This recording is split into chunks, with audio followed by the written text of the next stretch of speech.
Chapter 6 Examination of Eye Netra Prikopayogi Yantra Jannam. Eye is one of the few organs of the body which can be looked at both outside and inside. Its basic functions can be assessed using simple tools. History and suggested examination in patients with different eye problems. All patients, history and visual acuity examination. Red painful eye lids, lacrimal system, conjunctiva, cornea, pupils anterior chamber, intraocular pressure. Foreign body lids. Conjunctiva and cornea, if mechanism included high-velocity full anatomical examination is necessary. Reduced vision, cornea, anterior chamber and beyond functional, testing of visual fields, pupils, optic nerve and macula.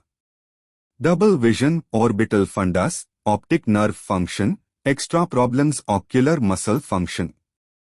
Headache in the absence of red eye fundus, optic nerve, pupillary function, BP, full neurological examination.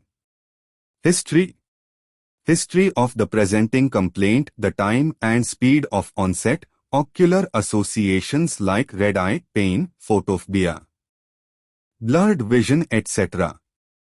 Systemic associations like headache, nausea, rash on the forehead, etc. and what the fellow eye is up to, etc. Past ocular history, similar episodes, other episodes, surgery, etc. It is especially important in recurrent conditions such as herpes simplex keratitis, uveitis and recurrent corneal erosions. History of similar complaints in other eye is important in bilateral conditions such as uveitis, senile cataract and retinal detachment. History of trauma to eye in the past may be the cause for the lesions such as delayed rosette cataract and retinal detachment. Surgical history of eye diseases will also give valuable information. The history of any systemic diseases in the past such as tuberculosis, syphilis, leprosy may explain the occurrence of present disease. Treatment history, drugs, local eye drops, etc., is also important. Family history provides information of inheritable ocular disorders like congenital cataract, ptosis, squint, corneal dystrophies, glaucoma and refractive errors. Lids. Systematic examination from front to back is advised. A. Basic examination, note the position, with regards to fellow eye, redness, swelling. Lacerations, full thickness V/S, partial thickness, involvement of the puncta, and lumps or bumps, chalazion, sebaceous cysts. It is sometimes helpful to get patient close lids and simultaneously run finger over upper, and then lower lids to assess very small lumps. Note any skin abnormality, rashes, varicella zoster, ulcerations, basal cell carcinoma, ill-defined thickening, squamous cell carcinoma. Note eyelashes by naked eye and slit lamp, under magnification, blepharitis. B. Further examination. Lid aversion. Indication, suspicion of foreign body. Examination of papillae or follicles. Figure 1.26, page 120. Requirements, drop of local anesthetic, 2 clean cotton buds. Procedure, explain the patient about the procedure in the beginning. Ask him to look down, firmly hold eyelashes with index/thumb of one hand and place cotton bud at base tarsus, top of lid, with the other. The trick is to gently pull the lid down and towards you while keeping the cotton bud firmly in place, before lifting the lid directly while reminding the patient to keep looking down. Hold lid in place with eyelash hand and examine tarsus and fornix. Use your clean cotton bud to dust off any foreign material, which is firmly embedded. Lacrimal system. A. Basic examination, examine lids and look at puncta. These are the openings to the canaliculi, tear drainage channels. Are they sitting against globe? Turned in, intropion, or drooping out, ectropion, look for swellings medial to the canthus where the lids meet, blocked tear ducts, and any evidence of redness, pain or discharge, dacryocystitis. B. Further examination to assess dry eye. Requirements: fluorescein stain, dilute drops, cobalt blue light.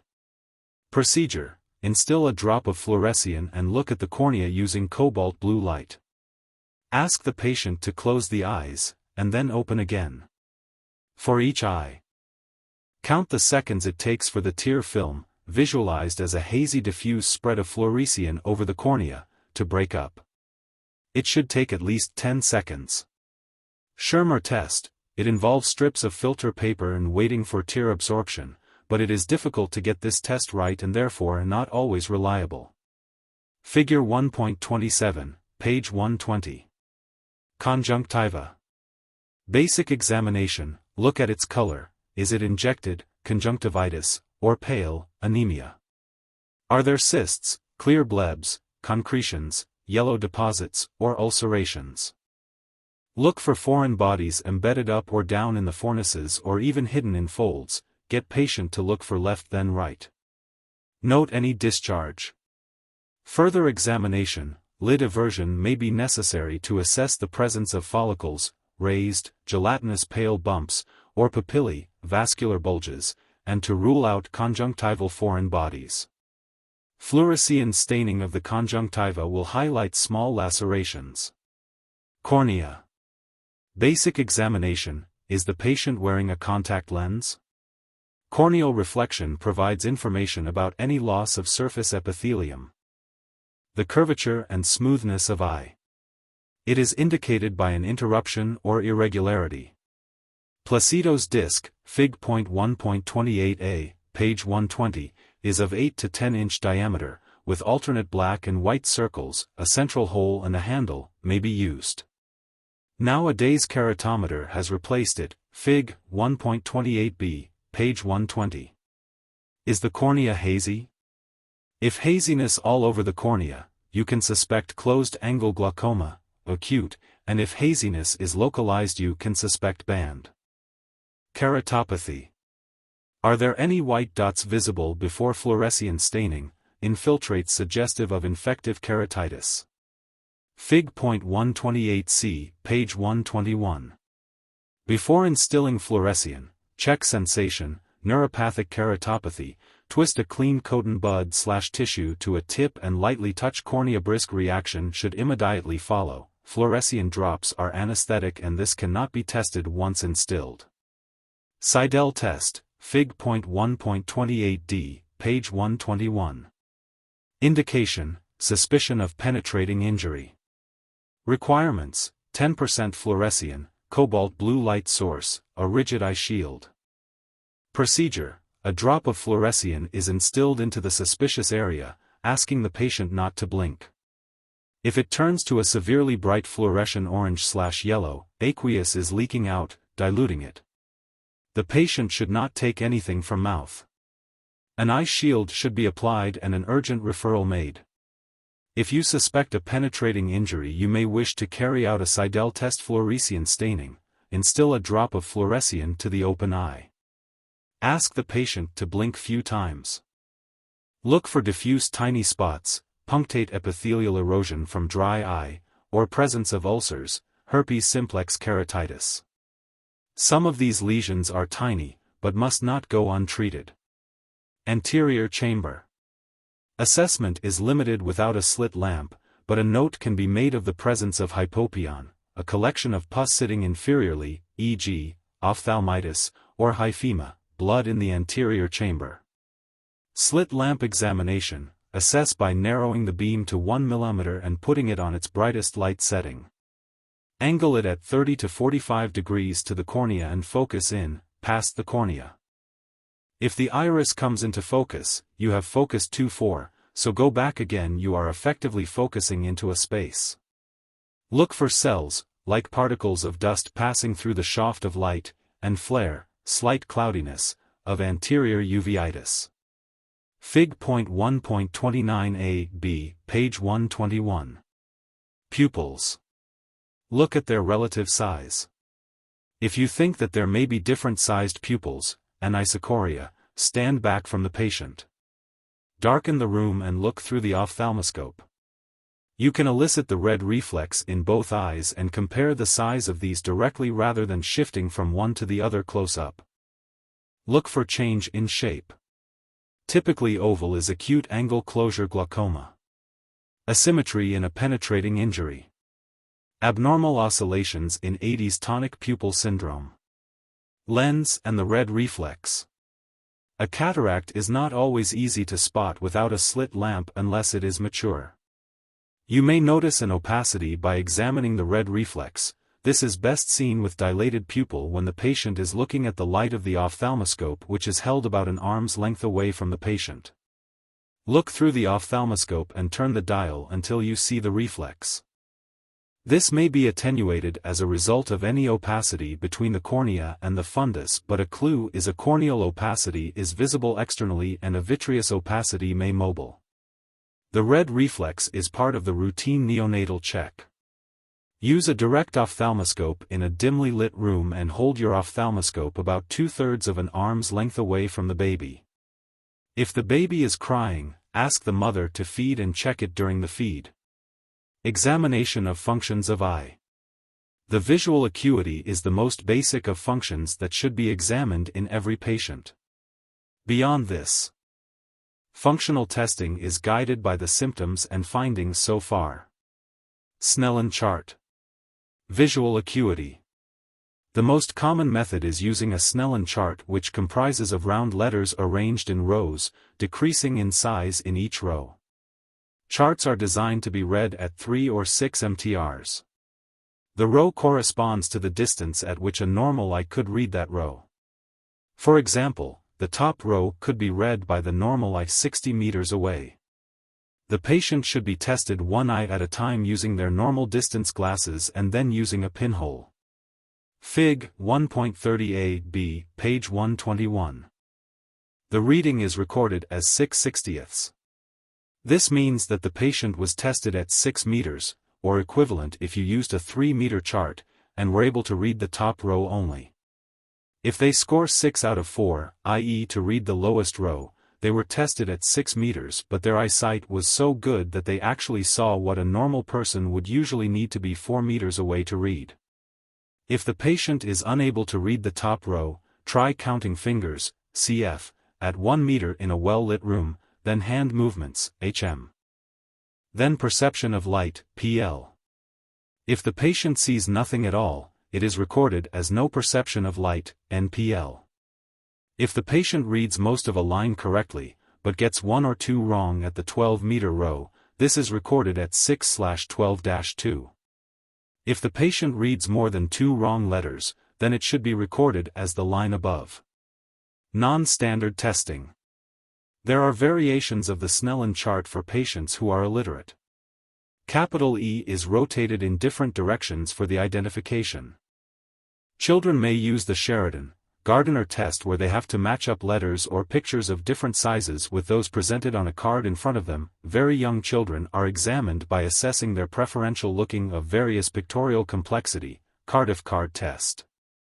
Figure 1.31, page 122. Babies may be assessed by their ability to pick up very small objects such as the hundreds and thousands cake decorations. Infants are watched for tracking of a light source. Visual fields. Confrontational visual field test. This works with cooperative patient. This is a comparison with your own visual fields, hence be aware of any defects of your own. There are various ways to carry out this test, but the principle is always the same. Figure 1.32, page 122. Method: sit yourself directly opposite the patient, about a meter away from each other. Ask the patient to cover one eye and cover your contralateral eye. Now your covered eyes are opposite to each other. Hold your arm out so that your hand is equidistant between you and the patient. Place your hand in one of the 4 quadrants. Keep reminding the patient to look into your eye. I want you to keep your eye looking into mine, and I am going to test how well it can see out at the edges. Depending on the patient, either instruct him to say how many fingers you are holding up. If the visual acuity is very poor, use a moving finger. Progressively work your way in towards the center if there is a defect. Repeat for a fellow eye, giving time to rest between the two, particularly if they are elderly. Perimetry. 1. Lister's perimeter. With the help of this perimeter, extent of peripheral field is charted. It has a metallic semicircular arc, graded in degrees, with a white dot for fixation in the center.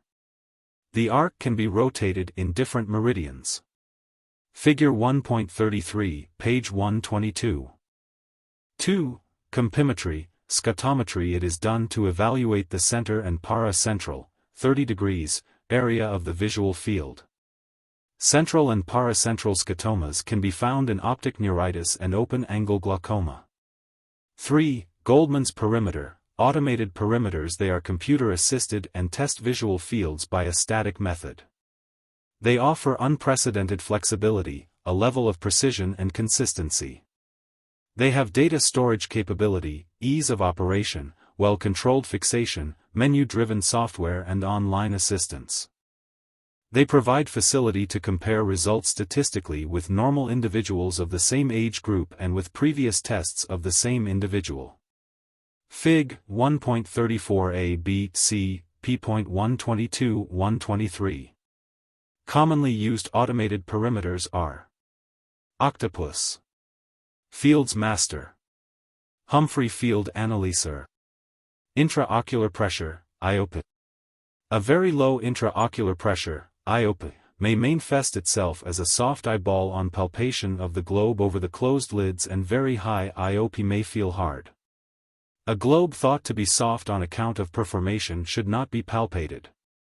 Tonometry. IOP is measured with the help of an instrument called tonometer.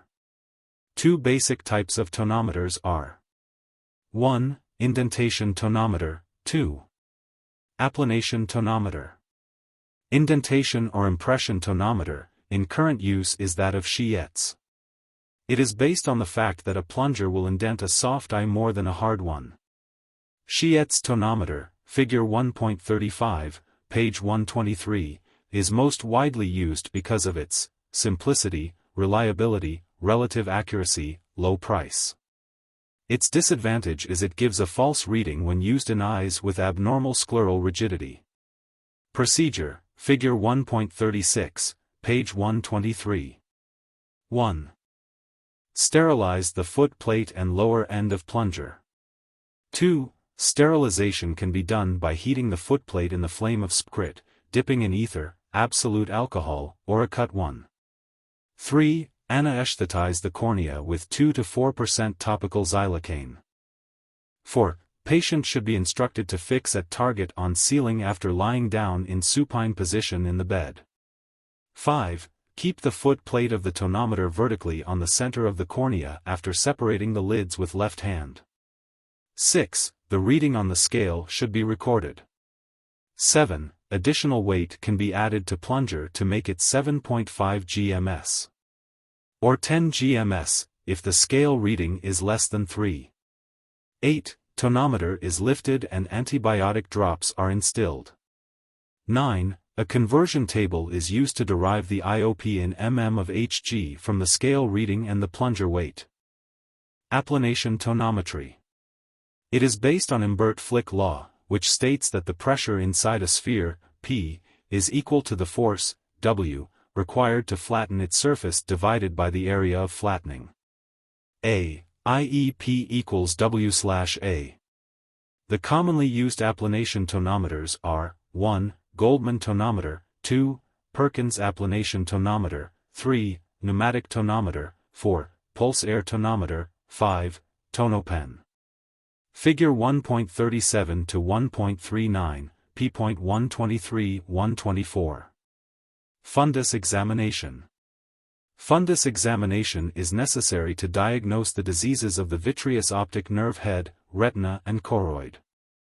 Pupils should be dilated for a thorough examination. Fundus examination can be done either by A. Ophthalmoscopy, B. Slit lamp biomicroscopy, A. Ophthalmoscopic examination. Preliminary examination with the plane mirror at a distance of 1 meter from the patient. Examination with the mirror alone at a distance of about 22 centimeters from the patient. Ophthalmoscopic examination by the indirect method. Ophthalmoscopic examination by the direct method. The first two methods are useful to diagnose opacities in the refractive media, to differentiate between a mole and a hole of the iris, and to recognize a detached retina or a tumor arising from the fundus. Indirect ophthalmoscopy is useful for the examination of posterior fundus. It is essential for the assessment and management of retinal detachment and other peripheral retinal lesions. Figure 1.40, page 124. Procedure. 1. The patient is made to lie in the supine position and instructed to keep both eyes open. 2. The examiner throws light into patient's eye with self-illuminated ophthalmoscope. 3. The examiner interposes the condensing lens, plus 20D, keeping his eyes on the reflex, in the path of beam of light, until the image is clearly seen. 4. The examiner moves around the head of the patient to examine different quadrants of fundus. Direct ophthalmoscopy is commonly practiced method for routine fund examination. It should be performed in a semi-dark room with the patient seated and looking straight ahead. Patient's right eye should be examined by his right eye only and vice versa. Figure 1.41, page 125. Procedure, Ialgo rutil-in. 1. A convergent beam of light is reflected into the patient's pupil. 2. The emergent rays reach the examiner's retina through the viewing hole. 3. If the patient or the examiner are a metropic, suffering from refractive errors, a correcting lens must be interposed in, but in the modern ophthalmoscopes. Direct versus indirect ophthalmoscopy. 1. Condensing lens not required. 2. Examination distance closed to PTSI at an AR's length. 3. Image virtual, erect real, invert. 4. Magnification 15 times 4 to 5 times. 5. Illumination not bright. 6. Area of field in focus 2 disc diopters 8 disc diopters. 7. Stereopsis absent present. 8. Accessible fundus slightly beyond equator up to ora serrata 9. Examination through hazy media not possible. B. Slit lamp biomicroscopic examination. Section. Fine changes in the posterior part of the vitreous, retina and the optic disc can be studied with this method. Areas of edema are clearly outlined and differential diagnosis can be made between cyst or hole at the macula. Figure 1.42, page 125. QU principle. In the ordinary slit lamp, beam of light is brought to focus only the outerior parts of the vitreous, eliminating the refractive influence of the corneal curvature by using a contact lens with a flat anterior face. Helps to see the posterior part of vitreous and central area of the fundus. Such an examination requires full midrias is. Indirect slit lamp biomycoscopy, plus 78D, plus 90D small diameter lenses, is most commonly employed for the biomicroscopic examination of the fundus. Other methods in use are 1. Ruby lens biomicroscopy, 2. Contact lens biomicroscopy by either posterior fundus contact lens or Goldman's 3 mirror contact lens. Observations. 1. Media. Opacities in the media are seen by distant direct ophthalmoscopy, where opacities look black against the red glow. Causes of such opacities are corneal, lenticular, or vitreous. Exudates, hemorrhage, degeneration, F.B. 2. Optic disc. Size of the disc is smaller in hypermetropes and larger in myopes. Shape is usually circular, may look oblong in high astigmatism. Margins may be blurred in papilledema, papillitis, post-neuritic optic atrophy, opaque nerve fibers etc. Color may be pale in partial optic atrophy, chalky white in primary optic atrophy, yellow waxy in consecutive optic atrophy and hyperemia in papilledema and papillitis. Cup disc ratio, normal is 0.3. Large cup may be physiological or glaucomatous cup becomes full in papilloedema papillitis. Figure 1.43, page 125. And splinter hemorrhages can be seen in primary open-angle glaucema and papilloedema. Neovascularization can be seen in retinopathies like diabetic and sickle cell. Opticociliary shunt is indicative of orbital meningina. Peripapillary crescent is seen in myopia. Ratio of large versus small blood vessels, normal 4:16, is decreased in optic atrophy, Kestenbaum index. 3. Macular, normal macula is slightly darker than the surrounding retina. It is situated at the posterior pole with its center being 2 disc diameters lateral to the temporal margin of the disc. Figure 1.44, page 125. Macular hole looks red in color with punched-out margin. Macular hemorrhage is red and round. Cherry red spot is seen in central retinary artery occlusion, Tay-Sachs disease, Niemann-Pick's disease, Gaucher's disease and Berlin's edema. Macular edema is seen in trauma, intraocular operations, uveitis and diabetic maculopathy. Pigmentary disturbances are seen in trauma, solar burn, age-related macular degeneration, ARMD, central chorioretinitis and chloroquine toxicity. Hard exudates are seen in hypertensive retinopathy and exudative diabetic maculopathy. Macular scarring can be seen after trauma and disciform macular degeneration. 4. Retinal blood vessels. Normal arterioles are bright red color and veins purplish.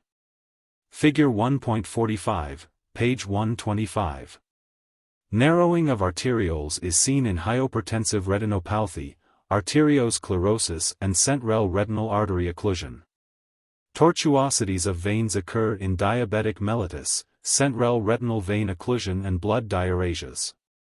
Figure 1.46, page 126. Sheathing of the vessels can be seen in perphlebitis retini and hypertensive retinopathy. Atrial pulsations are always pathological. They are seen in aortic regurgitation, aortic aneurysm and exophthalmic goiter. 5. General background.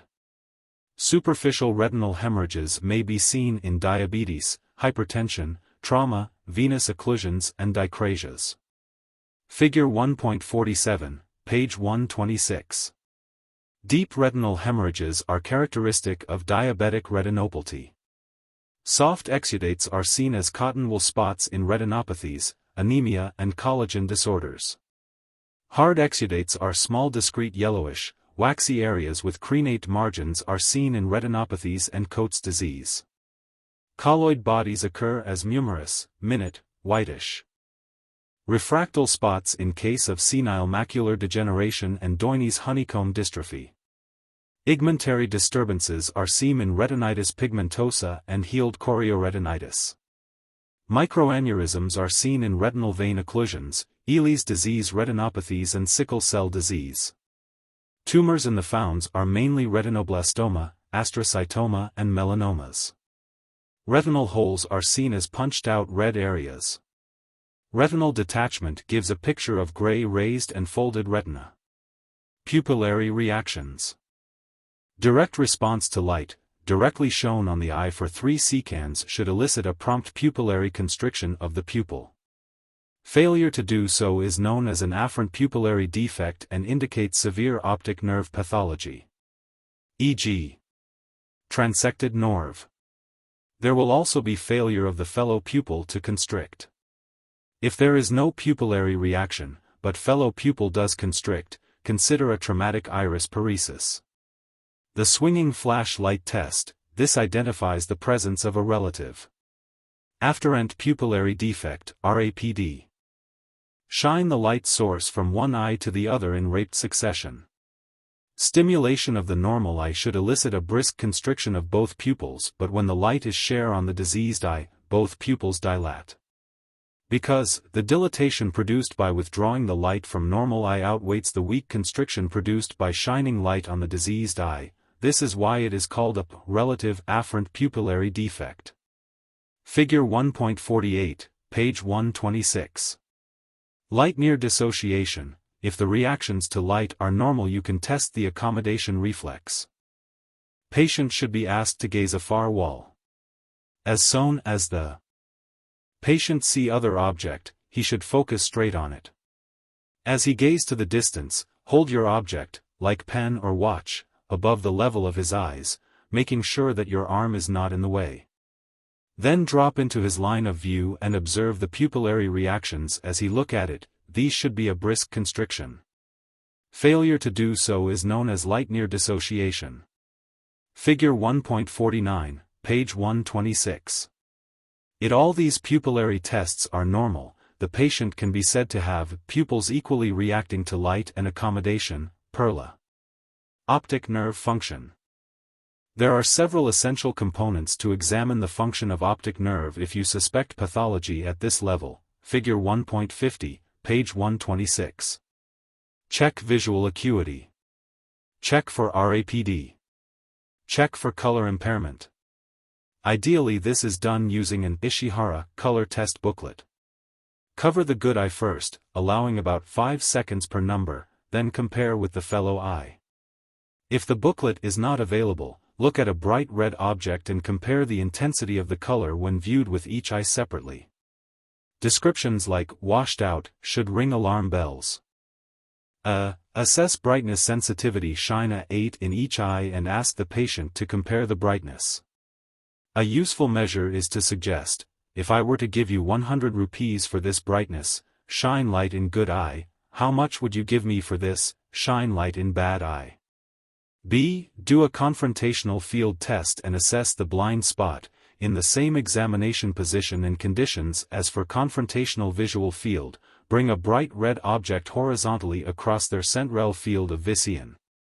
Asking you to tell them if, when it disappears and then when it reappears, if the blind spot is any bigger than yours, examine its margins, moving the pin around until you have an idea of its size. Macular function. The most effective method of assessing macular function in an office setting is using an Amsler grid. It consists of a piece of paper in which a 10 cm x 10 cm grid box is printed with a black dot in the center. The patient is to cover one eye and fix their gaze on the central dot. They are asked if they can see the 4 corners of the box. They are then told to comment on how straight the lines of the grid are and to draw over them as they see then in the parts that seem curved. Finally, they are asked to outline any areas missing within the box. This should be repeated for the fellow eye. This gives a reasonable indication of macular function. Fig.1.51a, b, p.126, 127. Functions of eyelids.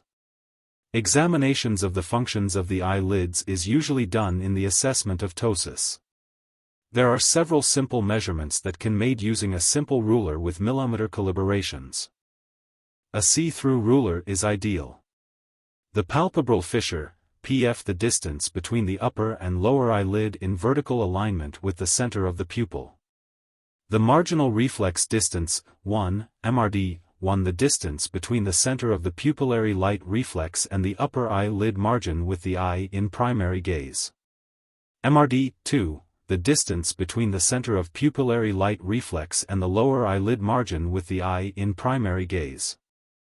Levator function, the distance the eyelid travel from down gaze to up gaze while the frontalis muscle is held inactive at the brow. Ask the patient to look down and press your finger firmly on the eyebrows. Put the ruler near the eye and ask the patient to look as far up as they can. Measure the distance covered from down to up gaze by the lid margin. The lid margin fold distance, MFD, the distance from the upper eyelid margin to the fold of skin. Extraocular muscles. Eye alignment. A 3D image cannot be correctly formed if both foveas are not simultaneously fixed on the object.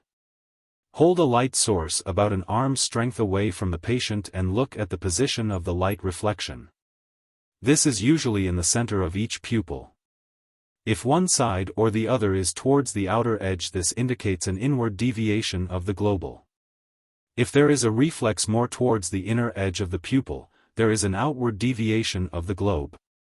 The cover/uncover test helps further assess squints. An object to focus on is held in front of the patient who is instructed to focus on it. One eye is completely occluded for several seconds and the uncovered eye is observed for movement as it focuses on the object. This eye is the covered and the other eye is observed for movement. Movement of the eye towards confirms that the eye is turned inwards. This test is repeated for objects at 6 mtr. and far distance, which may also reveal a vertical squint. A modified version of this test, the alternate cover test, is used to detect a exo/endophoria, as opposite to the above exo/endotropia, which is a latent squint that only manifests itself in the absence of bifoveal stimulation. Most normal people have this to a very minor degree. An epicanthus or facial asymmetry may mimic a squint. Eye movement. This examination is necessary in a number of orbital problems, e.g., orbital floor structure, as well as neuromuscular problems, e.g., myasthenia gravis. Sit the patient in front of you and explain that you want them to follow this, show bright object, with their eyes only, and that you will help them keep their head still. Gently but firmly place a hand on their forehead and with the other, test all the positions of gaze in that hemifield. Swap hands and do the same in the other hemifold. Figure 1.52, page 127. Look for limitations of globe movement, presence of mystagonis, and ask for diplopia, blurring or loss of the image. Other tests carried out in the ophthalmology department. Ultrasound scan to visualize lens, vitreous and retina. Exophthalmometer, to assess ptosis. Gonioscopy. Gonioscopy describes the use of a goniolens, also known as a gonioscope, in conjunction with a slit lamp or operating microscope to gain a view of the iridocorneal angle, or the anatomical angle formed between the eye's cornea and iris. The importance of this process is in diagnosing and monitoring various eye conditions associated with glaucoma. Goniolens or gonioscope. The goniolens allows to view the iridocorneal angle through a mirror or prism, without which the angle is masked by total internal reflection from the ocular tissue. Figure 1.53, page 127. The mechanism for this process varies with each type of goniolens. 3 examples of goniolenses are: 1. Cope direct goniolens. This transparent device is placed directly on the cornea along with lubricating fluid, to avoid damaging its surface. The steeper curvature of this goniolens exterior surface optically eliminates the total internal reflection problem and allows a view of the iridocorneal angle. Unfortunately, it requires the patient to be lying down, and so it cannot be so easily used with an ordinary slit lamp in an optometric environment. In an ophthalmological setting, an operating microscope is one available option. 2. Goldmann indirect goniolens. This truncated cone-like device utilizes mirrors to reflect the light from the iridocorneal angle into the direction of the observer. In practice, the image comes out roughly orthogonal to the back surface, nearer the practitioner, making observation and magnification with a slit lamp easy and reliable. The small, curved front surface does not rest on the cornea, but instead vaults over it, with lubricating fluid filling the gap. The border of the front surface rests on the sclera, while the view obtained is smaller than that of the Cope goniolens. It can be used with the patient sitting upright, and other mirrors within the device can be used to obtain views of other parts of the eye, such as the retina and the ora serrata. 3. Zeiss indirect goniolens. This instrument uses a similar method to the Goldmann, but employs prisms in the place of mirrors. Its 4 symmetrical prisms allow visualization of the iridocorneal angle in 4 quadrants of the eye simultaneously, and works well with a slit lamp.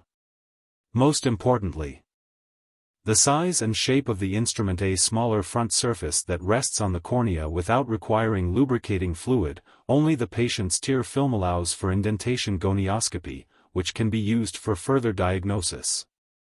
There are many other goniolenses available for use, including modified versions the aforementioned, which prove valuable for surgical use. Goniotomy. Gonioscopy process. Although the details vary based on the type of goniolens used, in general the gonioscopy process involves, Figure 1.54, page 127. Briefly explaining the procedure to the patient. Cleaning and sterilizing the front, curved, surface of the goniolens, applying lubricating fluid to the front surface if appropriate. Anesthetizing the patient's cornea with topical anesthetic. Preparing the slit lamp for viewing through the goniolens. Gently moving the patient's eyelids away from the cornea. Slowly applying the goniolens to the ocular surface, forming suction. Fine-tuning the slit lamp to optimize the view. Interpreting the gonioscopic image. Swiveling the goniolens to view each section of the iridocorneal angle.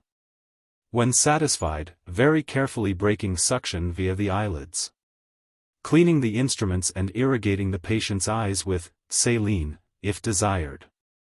Interpreting the gonioscopic image, Figure 1.55, page 128. The typical view through most gonio lenses is illustrated by these idealistic schematic diagrams. In reality, the clinical picture can vary both within and between individual patients. This view of the iridocorneal angle provides information in several ways. Iridocorneal angle width. The width of the iridocorneal angle is one factor affecting the drainage of aqueous humor from the eye's anterior chamber. A wide angle allows sufficient drainage of humor through the trabecular meshwork, unless obstructed, whereas a narrow angle may impede the drainage system and leave the patient susceptible to acute angle closure glaucoma. Gonioscopy indicates the angular width of the iridocorneal angle by the number of ocular structures visible above the rim of the iris. Generally, the more structures visible, the wider the angle. However, not all structures may be easily discriminated, especially the faint Schwalb's line at the top of the stack. Further information is obtained if a very narrow slit lamp beam may be shown upon the angle, as the angle width is generally proportional to the separation of the corneal beam and iris beam when they meet in the angle. Anterior synechia. It is the iris attaching to the iridocorneal angle or surrounding tissue due to ocular inflammation, which can render the angle sticky with inflammatory cells and substances, or by structural defects in the iris which lead to strands floating free into the anterior chamber, as may occur with iris atrophy and congenital iris defects. Gonioscopy allows a direct view of these synechia. Indentation gonioscopy. It involves the applied pressure of the goniolens against the eye, acutely raising the intraocular pressure in the anterior chamber and subsequently opening up the iridocorneal angle mechanically, allowing a greater understanding of the nature of the anterior synechia. It may also reveal the area where the cornea and iris are truly anatomically attached. Electroretinography, ERG, Figure 1.56, page 128. Normal ERG consists of AVE is a negative wave arising from the rods and cones. BVE is a large positive wave generated by Muller's cells, represents the activity of bipolar cells. C wave is a positive wave representing metabolic activity of pigment epithelium. ERG is abnormal in retinal detachment, retinitis pigmentosa and illusion of central retinal artery. Electrooculography, EOG, Figure 1.57, page 128. It is based on the resting potential of the eye, which exists between the cornea, plus VE, and back of the eye, VE.